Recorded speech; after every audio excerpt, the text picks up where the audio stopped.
Good morning and a very, very happy morning. We are reading The Untethered Soul by Michael A. Singer. हम chapter number 13 page number 1, 2, 3 और हम ये देख रहे हैं कि किस प्रकार से हम अपने आप को कैद कर लेते हैं और बिना किसी कारण के अपने आप को एक सीमाओं में बांध के, अगर हम उन सीमाओं में नहीं रहते तो हम डरते हैं, हर्ट फील करते हैं, थ्रेटन्ड फील करते हैं। यही आपकी केज है। एक शेर जब अपनी केज, अपने पिंजरे की लिमिट्स को टच करता है, उसको पता है कि हाँ, ये मेरी लिमिट है। इसी तरह से आपको पता है कि आपके पिंजरे की लिमिट क्या है। आपके पिंजरे की लिमिट वो है कि जब आपकी साइकी, जब आप उसी वक्त रेजिस्ट करने लग जाती है, आपको ये पता लगता है कि भाई मैं यहाँ पर कंफर्ट जोन है ना, बस यही मेरा पिंजरा है। द मोमेंट तुम अपने पिंजरे के एज में आते हो, आपको ये मालूम पड़ जाता है कि यहाँ पर चीज़ें अनसर्टेन है, पक्का नहीं है। तो एक एग्जाम्पल से देखें ये एज क्या है। वो कहते हैं कि पुराने ज़माने में जब हम कुत्तों को पालते थे अपने बैकयार्ड में, तो हम बैकयार्ड में एक पूरी बाड़ बनाते थे। अब ये बाड़ हमें नहीं बनानी पड़ती क्योंकि हर चीज़ इलेक्ट्रॉनिक हो गई है। हम एक अंडरग्राउंड, ज़मीन के अंदर एक तार दबा देते हैं और कुत्ते को एक कॉलर पहना देते हैं। कॉलर, कुत्ता समझता है मैं तो बिल्कुल आज़ाद हूँ। पहले मैं एक बाड़ के अंदर एक फेंस में रहता था, दिस इज़ ग्रेट। अब वो दौड़ता है और वो वहाँ जाता है जहाँ उसको नहीं जाना चाहिए, जहाँ पे रियल में फेंस ज़मीन में गड़ी हुई है, और वो खच वापस आता है। क्या हुआ? एक इनविजिबल लिमिट है वहाँ पर। जैसे ही वो कुत्ता उस अनलिमिटेड पे, लिमिटेड चीज़ पे पहुँचता है जहाँ पे कि वो तार है, उसको एक लिटिल शॉक मिलता है, उसको हर्ट होता है, वो अनकंफर्टेबल होता है इतना कि उसको डर लगता है जब भी वो उस बाउंड्री के पास में जाता है। तो आप ये देख रहे हैं ना कि पिंजरा में ज़रूरी नहीं है कि पिंजरा पिंजरे के जैसे लगे, पिंजरे में आपको दीवारें, वो छड़ियाँ नज़र आए। ये पिंजरा है जहाँ पे आपको डिस्कम्फर्ट है, आपको डर है। तो जैसे ही आप अपनी लिमिट्स को अप्रोच करते हैं, आप अनकंफर्टेबल होने लगते हैं, आप इनसिक्योर होने लगते हैं। यही आपकी और मेरी पिंजरे की लिमिट्स हैं, बार्स हैं। जब तक हम इसके अंदर हैं, हमें पता भी नहीं है कि इसकी दूसरी साइड में है क्या। और क्योंकि हम इस पिंजरे में है ना, तो हमारी दुनिया बहुत ही सीमित और बहुत ही टेम्पोरल हो जाती है। और वो असीमित दुनिया, वो शाश्वत एटर्नल दुनिया इस पिंजरे के बाहर है। गोइंग बियॉन्ड का मतलब क्या है? गोइंग बियॉन्ड का मतलब है अपने इस पिंजरे के बॉर्डर से बाहर जाना, जहाँ पे कोई भी पिंजरा नहीं है। हमारी जो आत्मा है, सोल है, वो इन्फिनिट है, असीम, अनंत, अगाध है। वो फ्री है कहीं भी एक्सपैंड होने के लिए। वो फ्री है इस जिंदगी को पूर्ण रूप से एक्सपीरियंस करने के लिए। लेकिन ये हो तभी सकता है कि जब आपने अपने अंदर मेंटली कोई भी बाउंड्रीज क्रिएट ना करी हो। और अगर आपके अंदर बैरियर्स हैं तो आपको पता है, क्योंकि आप उसे हर रोज हिट करते हैं। You must be willing to go beyond them. कि ये जो शरीर, ये जो इमोशनल, ये जो सोच की बाउंड्रीज बना रखी हैं, हम इससे बाहर चलें। अदरवाइज आप हमेशा इसी पिंजरे में रहेंगे। और फिर हम इस पिंजरे को बहुत अच्छी एक्सपीरियंसेस से, बहुत अच्छी यादगारों से सजाते भी हैं। और हमारे जो बहुत आशाएं, जो हमारे सपने होते हैं, वो उस पिंजरों के अंदर लिमिट में ही रह जाते हैं, क्योंकि हम देखते ही वैसे हैं। चाहे पिंजरा कितना भी खूबसूरत क्यों ना हो, है तो पिंजरा ही ना। तो आप हमेशा विलिंग होने चाहिए कि मैं इसके बाहर जाऊं, उस असीमित दुनिया को एक्सपीरियंस करूं। और पता है, हम ना अपनी इस माइंड की ब्रिलियंस को, जो बहुत ही सुपर इंटेलिजेंट है ना, उसको यूज करते हैं इस केज के अंदर रहने के अंदर। पूरे दिन के अंदर हम कितनी बार इस पिंजरे की बाउंड्रीज में जाते हैं और फिर वापस अंदर आते हैं ताकि हम कंफर्टेबल रहें। दिन रात हम प्लान करते हैं, प्लॉट करते हैं कंफर्ट में रहने के लिए। कई बार हम पूरी पूरी रात नहीं सोते हैं क्योंकि हम बिजी हैं कि किस प्रकार से हम इस पिंजरे के अंदर सुख से रह सकें। मैं इसको ऐसा कैसे करूं ताकि मेरे को कभी भी लीव ना करे, ये रिलेशनशिप नहीं बदले, इतने पैसे मेरे पास रहें, ये हो जाए। मैं किस प्रकार से मेरी गर्लफ्रेंड को किसी और में इंटरेस्टेड होने से रोक सकता हूँ। ऑल द टाइम तुम ये फिगर आउट कर रहे होते हो कि मैं अपने इस पिंजरे की दीवारों को ना छूं। अब वो कहता है दोबारा से चलो उस डॉग की, उस कुत्ते के एग्जाम्पल पे चलते हैं कि अब कुत्ता जो है जरा सा भी उसके यार्ड में वायर के पास आता है तो उस वाइब्रेशन, वो जो हल्का झटका उसको लगता है, उससे डरता है और फिर नहीं जाता। लेकिन अगर ये कुत्ता बहादुर है और ये डिटर्मिन्ड है कि उसको तो फ्री होना ही है, और वो जब वो वाइब्रेशन होती है तो वो पीछे नहीं हटता, वो हर बार थोड़ा थोड़ा आगे जाता है और यूज्ड टू होने लगता है उस फोर्स फील्ड का। अगर वो इसको कंटिन्यू करेगा तो वो इवेंचुअली बाहर आ ही जाएगा। कोई चांस ही नहीं है कि वो फ्री ना हो, क्योंकि है तो ये आर्टिफिशियल एज ही ना। वो इसमें से बाहर निकल पाएगा अगर वो थोड़े डिस्कम्फर्ट को बर्दाश्त कर सके।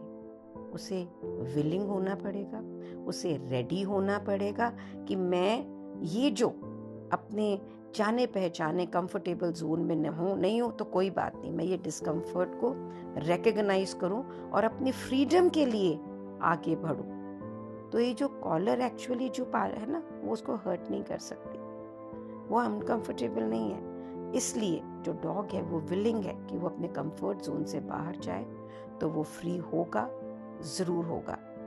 अगर आप देखो कि फेंस में जो बनता है ना, ये अनकंफर्टेबल करने को, तो उसके कुत्ते की जान कभी नहीं जा सकती है। बिल्कुल उसी तरह से हमारे पे ये पिंजरा है। जब हम अपने पिंजरे की एजेस को आते हैं ना, तो हमें insecurity, jealousy, fear, self consciousness सब कुछ फील होता है और हम उसके अंदर पुल करते हैं, बिल्कुल किसी और आदमी की तरह। और हम जब बंद कर देते हैं ये ट्राई करना कि हम इसमें से निकलें, देन वी आर देयर कैद। स्पिरिचुअलिटी कब हमारी ज़िंदगी में आती है? जब हम डिसाइड करते हैं कि हम कभी भी आज़ाद होने की चेष्टा बंद नहीं करेंगे। आप कमिट करते हैं कि मैं फ्री होऊंगा, तो स्पिरिचुअलिटी एक कमिटमेंट है टू गो बियॉन्ड, अपने इस शरीर से एक्सपीरियंस की ओर करते हुए दुनिया, अपने इमोशंस एंड थॉट्स के बियॉन्ड की इस दुनिया को मैं एक्सपीरियंस करूंगा, no matter what it takes. Infinite journey जो होती है, असीम अनंत आगाध यात्रा, ये बेस्ड होती है आपके परे, आपके बियॉन्ड, हर मिनट, हर रोज आपकी बाकी जिंदगी के लिए। अगर आप रेडी हो इससे बियॉन्ड जाने के लिए, तो आप हमेशा याद रखें कि आप हमेशा अपनी एज पे ही होंगे।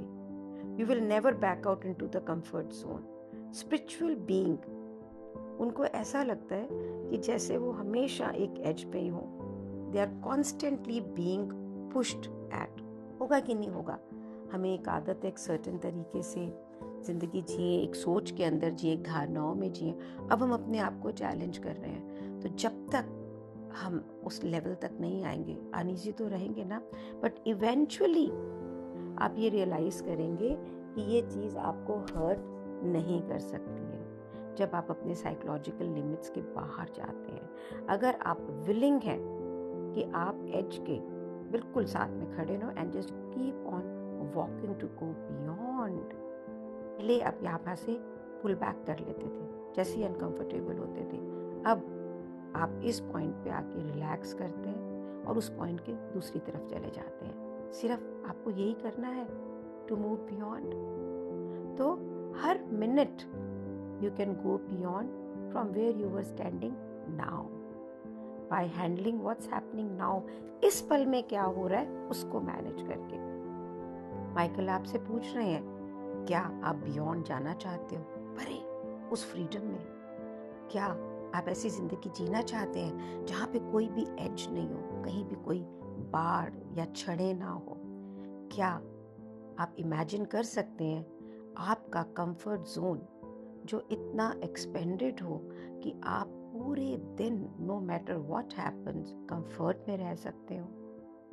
पूरा दिन आपका बीत रहा है और आपका माइंड आपको कुछ बोल नहीं रहा है, आप सिंपली इंटरेक्ट करते हो पूरा दिन बिल्कुल पीसफुली, फुल्ली इंस्पायर्ड, दिल पूरा खुला हुआ। अगर आपकी edge happens to get hit, आपका माइंड कंप्लेन नहीं करता है, वो सिर्फ पास हो जाता है। This is how great beings live, जिन्हें हम महान व्यक्ति बोलते हैं, जिन्हें हम विकसित सोल्स बोलते हैं। जिस समय हम अपने आप को अब इस चीज़ में ट्रेन कर लेते हैं, बिल्कुल वैसे ही जैसे एक प्लेयर, जैसे एक एथलीट अपने आप को ट्रेन करता है, हम रिलैक्स होते हैं। बिल्कुल अपनी सीमाओं पर आने के बाद में भी हिट होते हैं तो कोई बात नहीं है। आप ये रियलाइज़ करते हैं कि हिट होने पे भी आप हमेशा फाइन रहेंगे, आपको कुछ भी बॉदर नहीं करता है एक्सेप्ट योर एजेस। अब आपको ये पता है कि मुझे आपको इसको करना क्या है, और आप प्यार करते हैं। फिर ये बिल्कुल सीमा पे आके जो आप अनकंफर्टेबल होते, क्योंकि अब आपको मालूम है कि ये मेरा रास्ता है आज़ादी की तरफ। आपको कॉन्स्टेंटली रिलैक्स करना है और इसी रिलैक्सेशन को अपना आधार बनाना है। और एक दिन जिस समय आप बहुत ही लीस्ट एक्सपेक्ट कर रहे होंगे ना, आप वो इन्फिनिट जोन को एक्सपीरियंस करेंगे, उस अनंत अगाध असीम जोन को एक्सपीरियंस करेंगे। And that is the day you realise you go beyond. जब मैं रीड कर रही हूँ ना, तो अगर मुझे हर महीने एक सर्टेन टर्नओवर नहीं मिलता है तो मैं डिस्कम्फर्ट में आ जाती हूँ। तो मैंने मेरी सीमाएं बना रखी है ना। अगर एक सर्टेन ढंग से मेरा स्टाफ बिहेव नहीं करता है तो भी मैं इनसिक्योर हो जाती हूँ। चली गई तो फ़ोन नहीं आया, अरे ड्राइवर कहीं छोड़ के नहीं चला गया हो ऑफिस के अंदर, अरे ऐसे नहीं हो गया हो। लेकिन पहले तो मैं इससे भी ज़्यादा डरती थी, बहुत। अब उतना डर नहीं है बिल्कुल भी। इसका मतलब मैंने एक सीमा तय की पर मैं दूसरी सीमा में हूँ। तो ना हम हमेशा ट्रेनिंग के टी पे होते हैं। क्यों? क्योंकि आपने 1 फुट की एक दीवार को ख़त्म किया, आप कंफर्टेबल हो गए उस लेवल पे, इजी हो गए। तो आप 1 फुट के ऊपर जब आते हैं ना, तो वो आपका ट्रेनिंग का टी बन जाता है। फिर आप उसके आगे कंफर्टेबल होते हैं तो उसके ऊपर का दायरा आपकी ट्रेनिंग का टी बन जाता है। मीन्स हम अपने आप को एलिवेट करते रहते हैं। Believe me, from the last 6 years when I'm working, today still things makes me uncomfortable, but there are no petty things anymore. अभी भी जहाँ पे खड़ी हूँ ये चीज़ें भी पैटी लगती हैं मेरे को, पैटी नहीं लगती हैं, लेकिन मेरा लेवल फ़र्क है।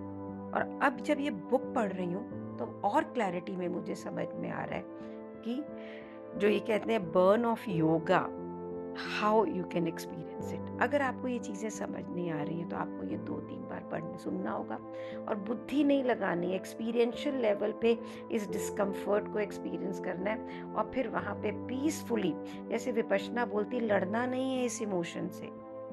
इस इमोशन को भगाने की कोशिश नहीं करनी है, इस इमोशन को सिर्फ एक्सपीरियंस करना है, and this will become comfort. Thank you so much for being in my life. Thank you so much. Stay put and make it a goal of your life. बिना मोह किए, बिना स्ट्रेस किए, कि मैं अपनी इस आज की जो भी मेंटल स्थिति है, जो भी मैंने इमोशंस क्रिएट किए, इसके बियॉन्ड जाऊंगा और एक्सपीरियंस करूंगा वो असीमित दुनिया जिसमें हमें भगवान ने भेजा है। Thank you so much for being in my life.